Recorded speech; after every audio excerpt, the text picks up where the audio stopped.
Saudações, vigia das pessoas, estamos vendo o sétimo reino na Terra. O sétimo reino na Terra é o reino de Jesus Cristo.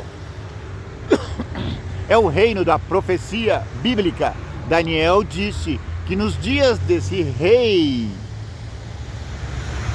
a paz seria estabelecida em todo o universo.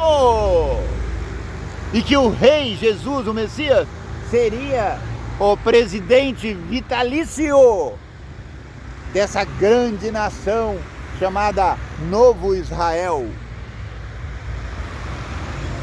E hoje você vai ver o líder. Na verdade, o líder da igreja não é Pedro. O líder da igreja é esse que vai aparecer hoje. Quem viu o último vídeo já sabe. É verdade.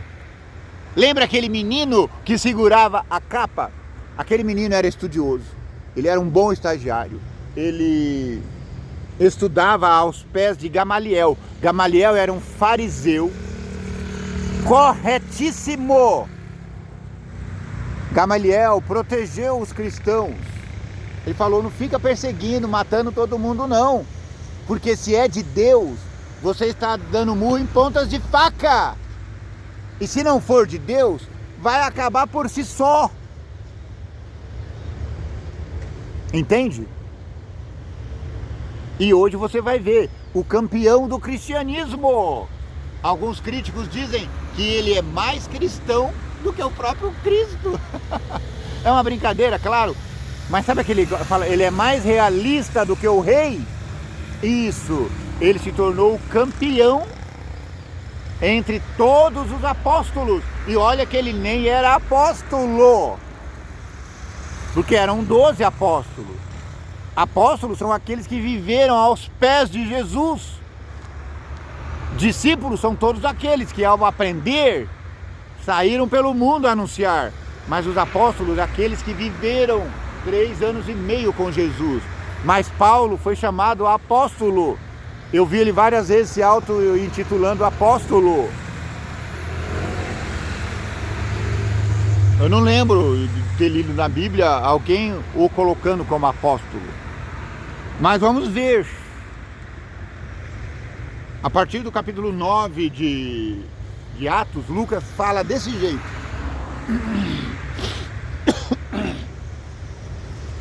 Lucas não era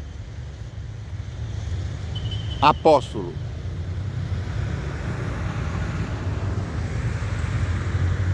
E Saulo, respirando ainda, quer dizer, ele já respirava isso. Ou seja, não se sabe quanto tempo passou desde a morte de Estevão até esse momento. Mas pode ter passado anos, até 10, sei lá. Você que é estudioso sabe mais do que eu, anote aí. Quanto tempo passou desde Estevão à conversão de Paulo? Não sei. E respirando ainda ameaças e mortes contra os discípulos do Senhor, dirigiu-se ao sumo sacerdote e pediu-lhe cartas para Damasco, para as sinagogas, a fim de que se encontrasse alguns daquela seita. Quem são aqueles carinha daquela seita? Ah, você vai saber. Quer homens, quer mulheres, os conduzisse presos a Jerusalém. Cuidado, não fique chamando aí as igrejas irmãs de seitas. Jesus disse: não é contra mim, é por mim.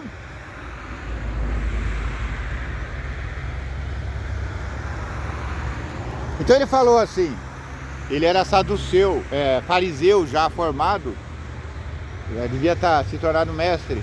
Falou assim: ó, me faz uma carta autorizando a prender todos os dessa seita do Nazareno. Todos que eu encontrar do sétimo reino, eu vou matar, vou prender, vou fazer, vou acontecer. E indo no caminho, aconteceu que chegando perto de Damasco, subitamente o cercou um resplendor de luz do céu. De repente ele viu um imenso clarão, parecia aqui. O céu estava todo claro, claro, claro. E, caindo em terra, ouviu uma voz que lhe dizia: Saulo, Saulo, por que me persegues? Uau! Mas quem é o Senhor? Não estou perseguindo ninguém. O Senhor, quem é o Senhor? Não estou perseguindo. Estou perseguindo aqueles caras lá da seita. Ah, é? Você está perseguindo aqueles lá da igreja do 7º reino da terra? Aí Jesus disse: eu sou Jesus. Quando você persegue um dos meus seguidores, você persegue a mim. Quando você salva um dos meus seguidores, você salva a mim. Quando você faz o bem a um dos meus seguidores, você faz a mim. Quando você mata a fome de alguém, você mata a minha fome. Quando você faz o bem a alguém, você faz o bem a Jesus. Quando você faz o mal a alguém, é a Jesus que você faz o mal.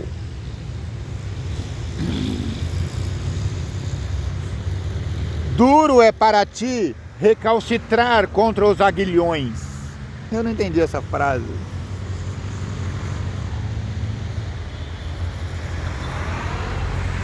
Agrilhão são aquelas amarras da cadeia. Duro é para ti recalcitrar contra os aguilhões. Hoje eu não ouvi na linguagem de hoje.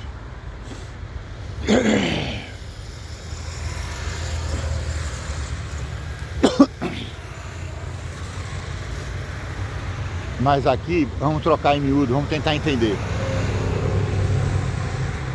Deus está dizendo assim, na pessoa de Jesus: você está lutando contra Deus.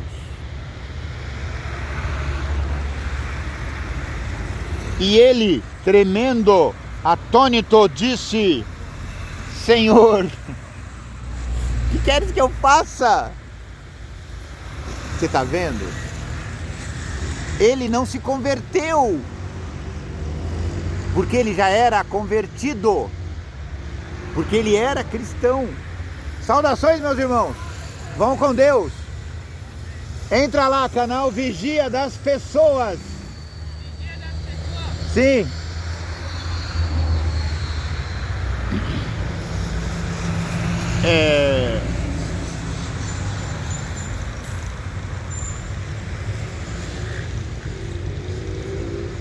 Por que eu digo que ele já Jesus não disse a ele que ele tinha que se converter. Jesus disse: eu sou Jesus, aquele que você está perseguindo.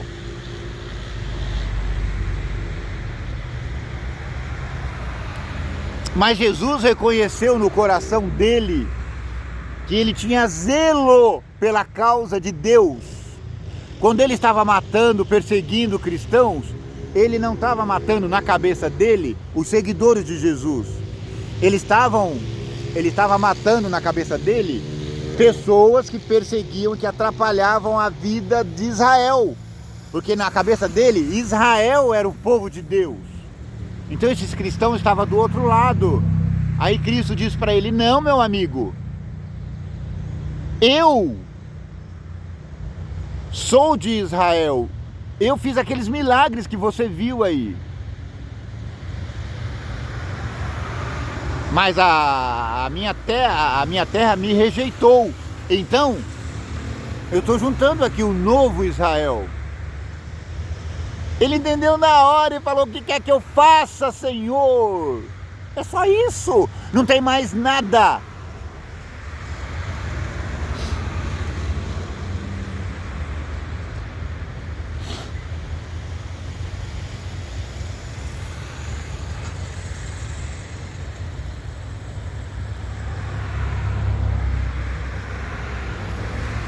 Aí, quando ele falou: o que quer que eu faça, Senhor? Jesus deu uma ordem para ele. Desculpa. Jesus deu uma ordem para ele: levanta-te entra na cidade, e lá te será dito o que convém te fazer. E os varões que iam com ele pararam espantados. Eles ouviram a voz, mas não viram ninguém. Eles ouviram a voz de Jesus falando com Paulo. Senhor, que glória! E Saulo levantou-se. Saulo ainda não era Paulo. Saulo levantou-se da terra e, abrindo os olhos, não via ninguém. E, guiando-o pela mão, o conduziram a Damasco. O homem que estava cegado de ódio pelos cristãos, agora ficou cego fisicamente. Mas ele teve uma revelação, ele viu Jesus, ele viu o mesmo Jesus, por isso que ele reconheceu na hora. Ele viu o mesmo Jesus que Estevão estava vendo. Estevão disse: Senhor, perdoa eles. Paulo recebeu perdão naquele momento.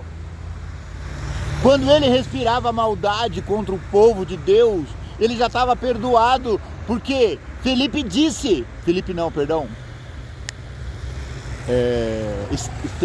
Estevão disse: Senhor, perdoa eles. E agora Paulo ouve no ouvido: eu sou Jesus, aquele que Estevão viu. Sério? Sim.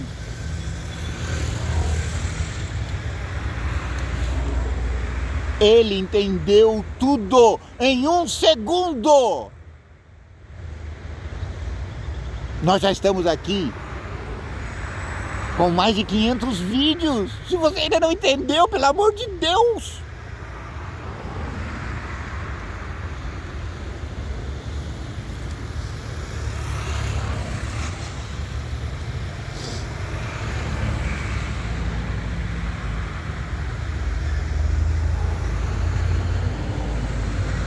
E Saulo esteve 3 dias sem ver, e não comeu nem bebeu. Ele estava tão estarrecido, ele estava tão maravilhado que ele não bebia, não comia nada. Vá com Deus. Ele estava tão estarrecido que ele não bebia, não comia. Ele esqueceu de tudo, que ele era mestre, que ele era perseguidor, esqueceu as cartas que ele tinha na mão.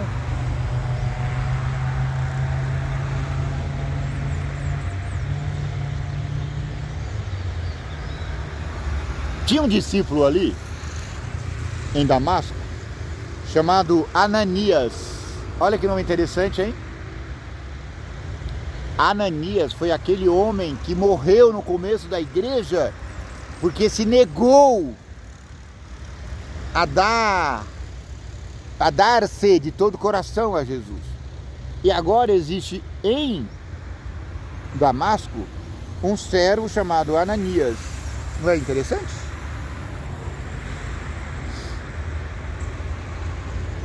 E disse-lhe o Senhor em visão.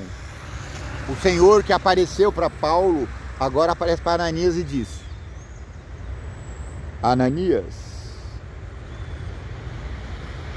levanta-te e vai à rua chamada direita e pergunta em casa de Judas por um homem de Tarso chamado Saulo, pois eis que ele está orando. Há 3 dias ele está orando intensamente: Senhor, revela-se a mim, eu quero ver de novo. Eu quero ver de novo, eu quero ver de novo, eu quero ver de novo. Senhor, que tu queres que eu te faça? Jesus perguntou ao cego de Damasco. Olha que interessante, não é? Não tinha um cego no caminho de Damasco? Ele gritava: Jesus, filho de Davi, que eu veja. O que quer que eu faça? Que eu quero ver.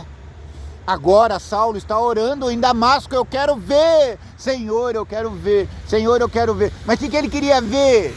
Ele não estava falando da sua visão física. Ele queria ver Deus de novo. Ele queria ver Jesus de novo. E já estava 3 dias em jejum. em oração. Deus do céu, isso é conversão, mas eu nem sou convertido. Misericórdia, Senhor.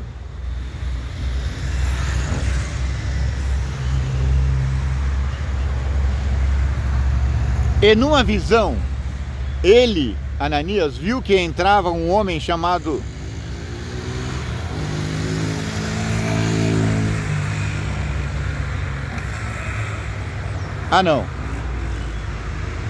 Ananias foi e Deus mandou para Paulo uma visão. O cego teve uma visão. E numa visão, Saulo, viu que entrava um homem chamado Ananias e punha sobre ele a mão para que tornasse a ver. Mas Ananias disse: Senhor, há muitos ouvi acerca desse homem, esse fariseu safado sem vergonha, quantos males tem feito aos teus santos em Jerusalém. Ele tem matado gente, prendido gente, escorraçado pessoas.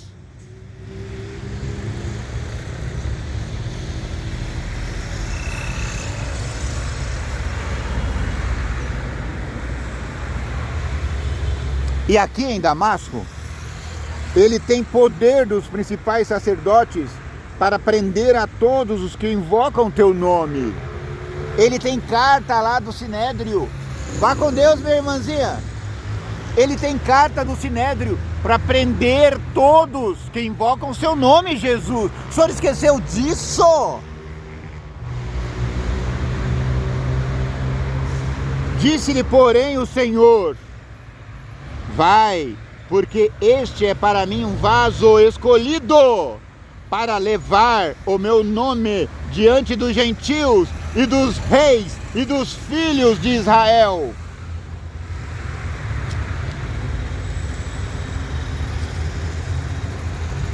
Quem são os gentios? Somos nós. Jesus pegou um perseguidor, só que ele pegou o melhor perseguidor. Saulo era muito sabido. Saulo cresceu aos pés de Gamaliel, um mestre honesto, justo. Gamaliel também tinha as dúvidas, mas ele falava sempre: olha, cuidado, você vai perseguir os cristãos, mas preste atenção, porque você pode estar lutando contra Deus. Não lute contra Deus. Por isso que quando ele caiu do cavalo, imediatamente ele lembrou as palavras do mestre Gamaliel. Por isso que a conversão dele foi rápido, porque ele ouviu, ele lembrou dos ensinamentos do mestre Gamaliel. Ele é um vaso especial para mim. Eu o separei para a obra dos gentios. Que obra é essa? É trazer todos os não-judeus, gentio é não-judeu, todos os não-judeus, para a grande congregação de judeus que estava em Jerusalém. É por isso que é chamado Novo Israel, porque é a turma de Israel acrescida da turma dos gentios. Isso tudo chama Novo Israel, sétimo reino na terra. Entendeu, cara pálida?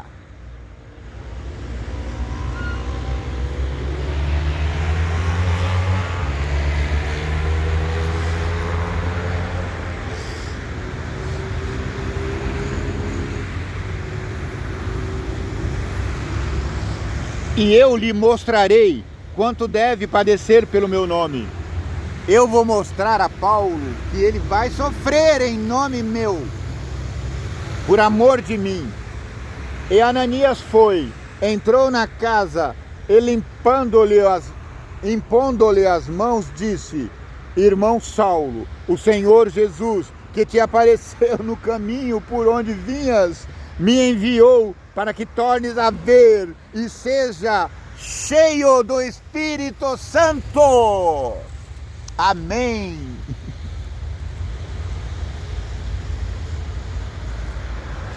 E Ananias foi e entrou na casa, e impondo-lhe as mãos, disse: irmão Saulo, o Senhor Jesus te apareceu no caminho por onde vinhas, me enviou para que tornes a ver e sejas cheio do Espírito Santo. E logo lhe caíram dos olhos como que umas escamas, e recuperou a visão, e levantando, foi batizado. Ananias é o exemplo de cristão autêntico que Deus pede. Deus está procurando cristãos em todos os lugares. Você sabe onde eu reconheci um cristão?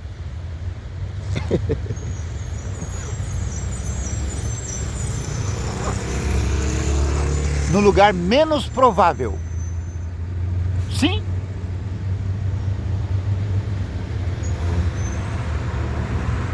Na política. Não desliga o vídeo.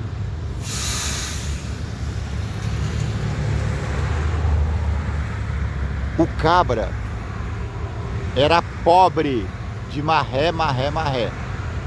Talvez não de marré, porque ele era filho de funcionário público. Não devia ser de marré.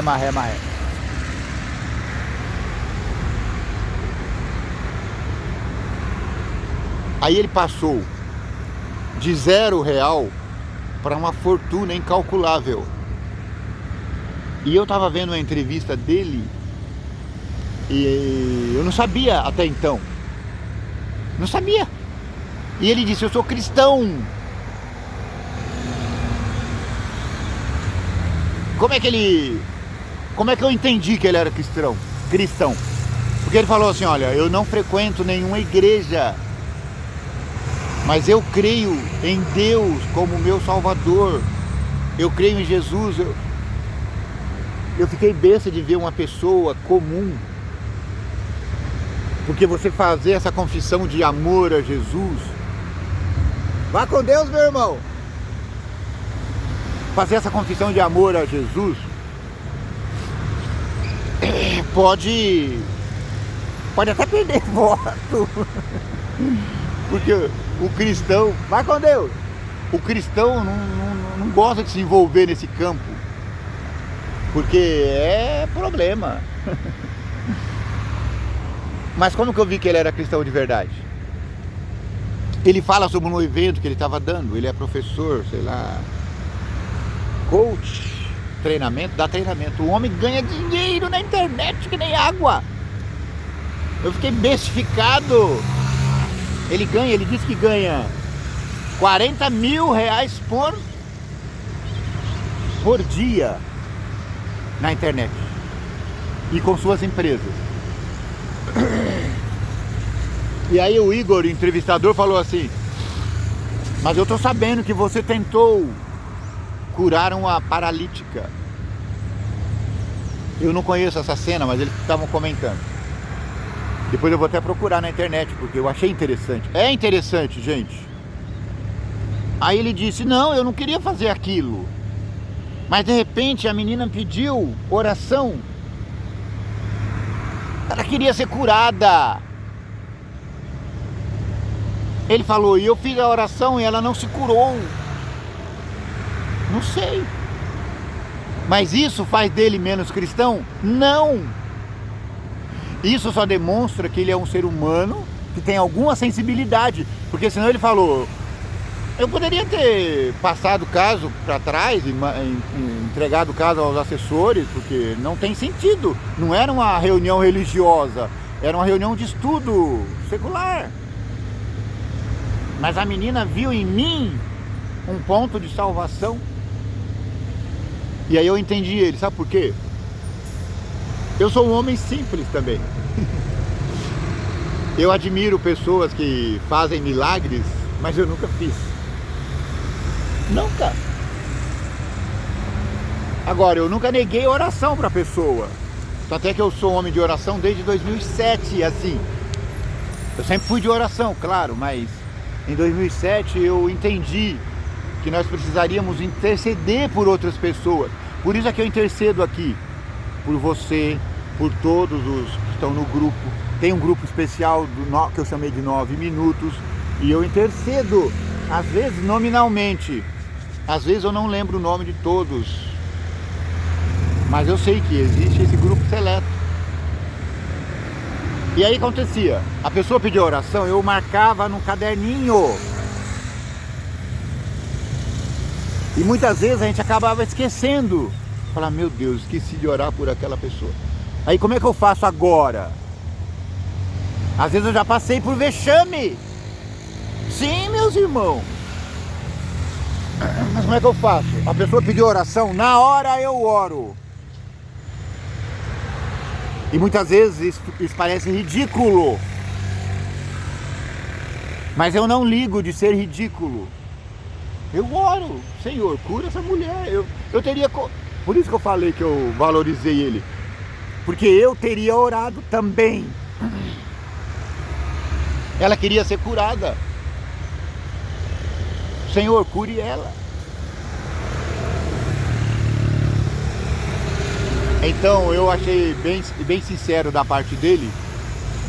E eu não sei por que Deus não faz esses milagres agora. Porque Deus é o mesmo Deus de ontem, de hoje, de sempre.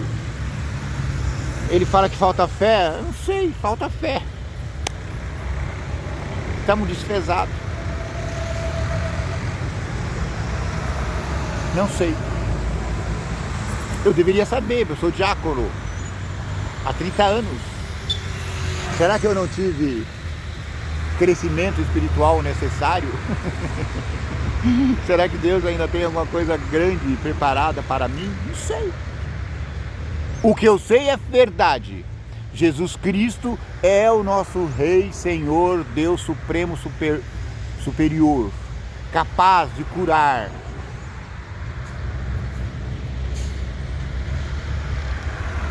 Mas Ele não cura todo mundo. Minha esposa estava com uma doença comum, simples. Ela foi ao hospital fazer uma cirurgia, no outro dia já estava em casa. Inclusive eu estava internado na época que ela teve essa cirurgia. Eu tinha certeza que estava tudo bem. Mas uma semana depois que eu saí do hospital, eu estava enterrando a minha esposa. Faltou fé, não sei. Sei que eu estou só.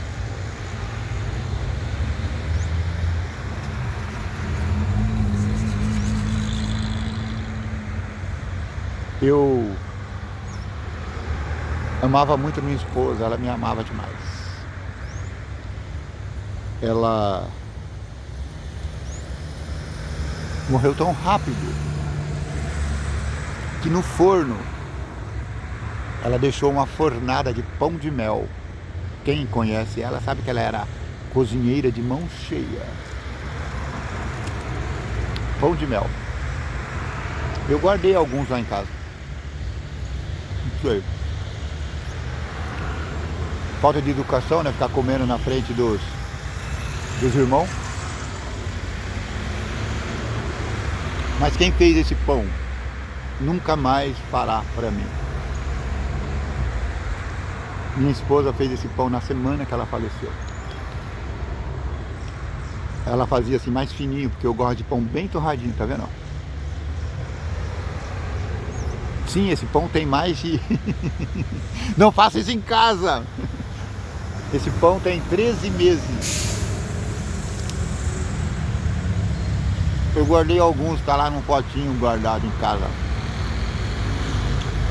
Não estragou ainda não. Ela me amava. Ela sabia que eu não gostava de pão, então ela fazia assim de pão macio. Então ela fazia esses pães bem fininhos e assava bem, até ficar torradinho. Tá vendo? A pessoa que mais me amou. Eu nunca imaginei que ela fosse morrer assim de repente. Na última semana eu fiquei no hospital com ela. Algum tempo atrás, eu estava no hospital, ela que estava lá me consolando. Eu estava no bico do corvo e eu estou aqui hoje em pé. E ela está lá no Campo Santo. Então eu não entendo todos os mistérios de Deus, mas eu preciso aceitar. Eu aceito, Senhor.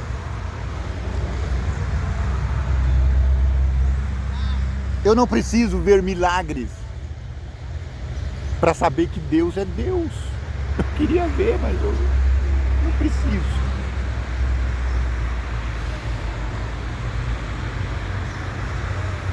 O maior milagre que podemos ter de Deus é continuar tendo força para seguir, apesar de todos os pesares.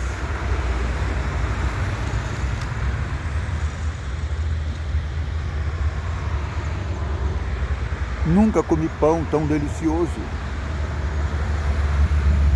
Esse é o último pão que a minha esposa fez. Toda semana ela fazia 2 ou 3 pães desses. E fazia os outros normais para os demais da casa. Ela sempre tratou todo mundo com muita distinção. Ela amava demais, de verdade. Ela me amava, ela me idolatrava, ela amava a filha, idolatrava, ela amava os vizinhos, idolatrava. Serviu, viveu para servir. Era uma cristã de verdade.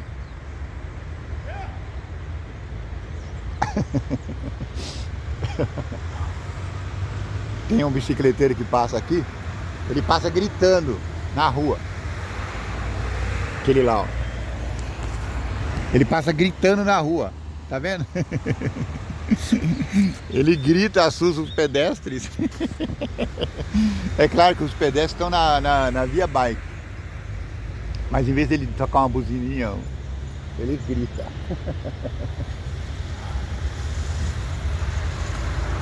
O que Deus fez por Paulo, Ele pode fazer por você. Ele fez por mim também. Deus me encontrou num momento de muita tristeza. Eu era jovem, pequeno. E aí Ele colocou um Felipe na minha vida. O nome dele era Ademir. Meu amigo maravilhoso, lá de Paranavaí. A minha esposa falava: eu ainda quero conhecer o homem que trouxe você para a igreja, porque ela nunca viu alguém tão cético como eu. É difícil me convencer. Mais uma vez que eu fui convencido, é difícil me desconvencer.